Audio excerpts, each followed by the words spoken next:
हर कोई डॉक्टर बेटी के लिए इंसाफ की मांग कर रहा है। वहीं जांच में जुटी सीबीआई को अहम लीड मिली है। रेप मर्डर के आरोपी का जो साइकोलॉजिकल टेस्ट है वो किया जा रहा है। आरोपी संजय रॉय का साइकोलॉजिकल टेस्ट इस वक्त जारी है।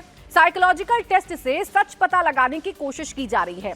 सीएफएसएल के 5 एक्सपर्ट साइकोलॉजिकल टेस्ट कर रहे हैं। सीबीआई लगातार केस से जुड़े लोगों से पूछताछ भी कर रही है। आरजीकर मेडिकल कॉलेज के पूर्व प्रिंसिपल से आज तीसरे दिन भी सीबीआई की पूछताछ जारी है। थोड़ी देर पहले पूर्व प्रिंसिपल संदीप घोष सीबीआई दफ्तर पहुंचे, जहां उनसे पूछताछ की जा रही है। संदीप घोष के खिलाफ मुख्य आरोप यह है कि 9 अगस्त की सुबह अस्पताल के सेमिनार हॉल में जूनियर डॉक्टर का शव मिलने के फौरन बाद उन्होंने स्थानीय पुलिस स्टेशन में एफआईआर दर्ज नहीं कराई थी। इस बारे में कोई शिकायत नहीं की। सीबीआई की टीम उनसे लगातार इसे लेकर सवाल जवाब कर रही है। वहीं इस पूरे मामले में एक डायरी का एंगल भी सामने आ गया है। कोलकाता पुलिस ने सीबीआई को एक डायरी सौंपी है। सूत्र ये बता रहे हैं कि डायरी मृतका की लाश के पास से मिली थी। इस डायरी के कई पन्ने फटे हुए थे, कई पन्नों के चिथड़े उड़े हुए थे।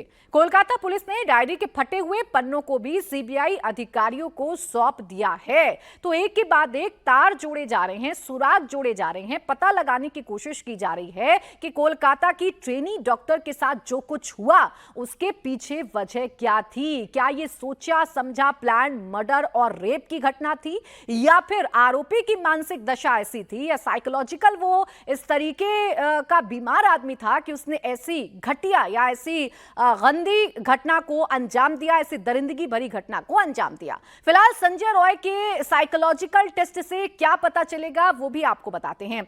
इस टेस्ट के जरिए सीबीआई की टीम आरोपी के बारे में उसकी मनोदशा को समझने की कोशिश करेगी, जिससे संजय रॉय के कई राज उजागर हो सकते हैं। नंबर 2, साइकोलॉजिकल टेस्ट से आरोपी की मानसिक स्थिति का भी पता चलेगा कि वो महिलाओं के लिए कैसी सोच रखता है, कैसे ख्याल रखता है, उसका व्यवहार महिलाओं के साथ कैसा है। तीसरी वजह यह है कि टेस्ट से रेप और हत्या के पीछे का मोटिव जानने में भी मदद मिलेगी कि उसके लेडी डॉक्टर के साथ दरिंदगी के पीछे की असल वजह क्या थी। नंबर 4 जो वजह है इस टेस्ट के पीछे वो ये कि मोबाइल में आरोपी आपत्तिजनक कंटेंट क्यों रखता था, उसकी सोच क्या थी। ये भी पता चलेगा कि क्या आरोपी ने इस तरह का क्राइम पहले भी किया है या करने की कोशिश की है। ये भी साइकोलॉजिकल टेस्ट के जरिए जानने का प्रयास किया जाएगा। तो साइकोलॉजिकल टेस्ट आरोपी का हो रहा है। आरोपी का साइकोलॉजिकल टेस्ट इसलिए हो रहा है कि घटना बहुत बड़ी और जघन्य घटना है। ऐसे में समझना ये जरूरी है कि इस घटना को अंजाम किस मनोदशा के तहत दिया गया है। अब आइए आपको यह भी समझाती हूं कि साइकोलॉजिकल टेस्ट क्या होता है, जो कि संजय रॉय का इस वक्त किया जा रहा है।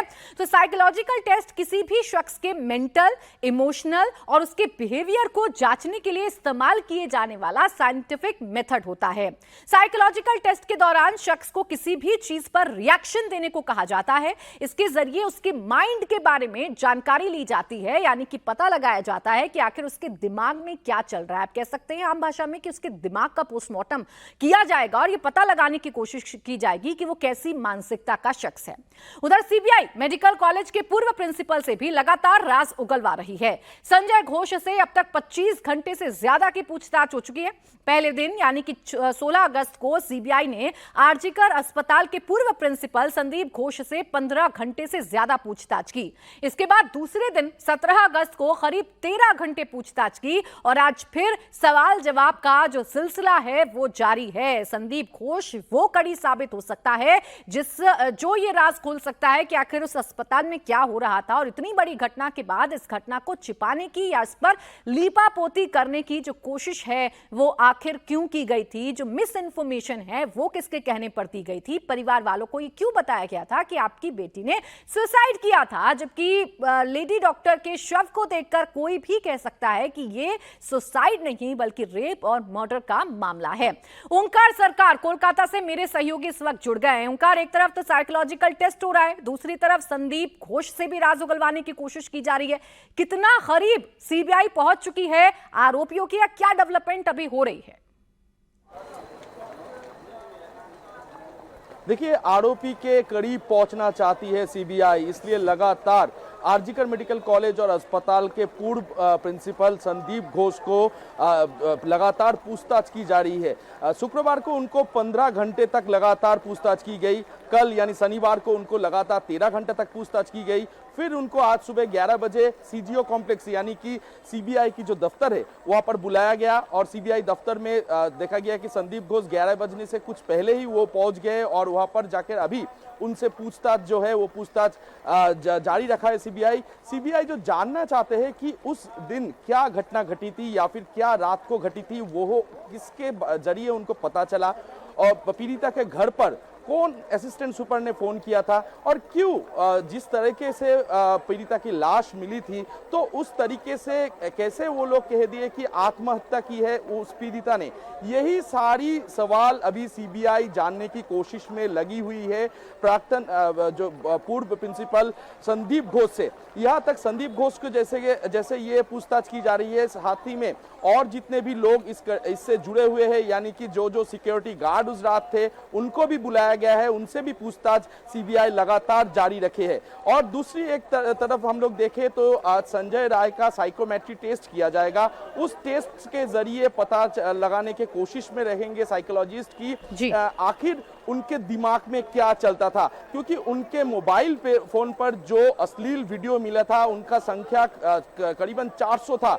क्यों इतना मोबाइल फोन में अश्लील वीडियो रखते थे या फिर उससे पहले भी क्या ऐसे काम से वो जुड़े हुए थे, यही सारे चीज संजय राय के बारे में जानने की कोशिश करेंगे साइकियाट्रिस्ट। यही खबर अभी तक मिल पा रही है। और अच्छा ओंकार, एक बात और बताइए, क्या सीबीआई की रडार पर संजय रॉय और संदीप घोष के अलावा कोई और भी आया है? क्योंकि पोस्टमार्टम रिपोर्ट तो इस तरफ साफ इशारा कर रही है कि किसी एक शख्स के द्वारा किया हुआ काम नहीं है, इसमें कई लोग शामिल हो सकते हैं। तो क्या कोई और रडार में आया है सीबीआई के?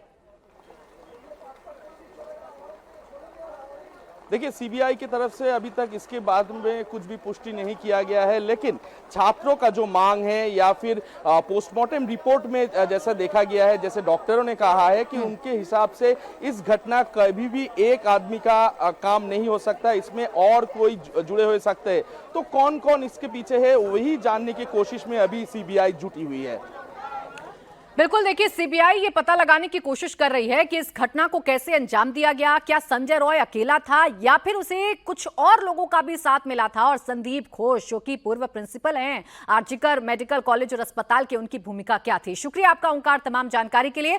अब Kolkata doctor rape murder case में सीबीआई को कई सबूत मिले हैं। सीबीआई को वारदात की रात का सीसीटीवी फुटेज मिला है जिसमें आरोपी संजय रॉय सीसीटीवी में दिखा था।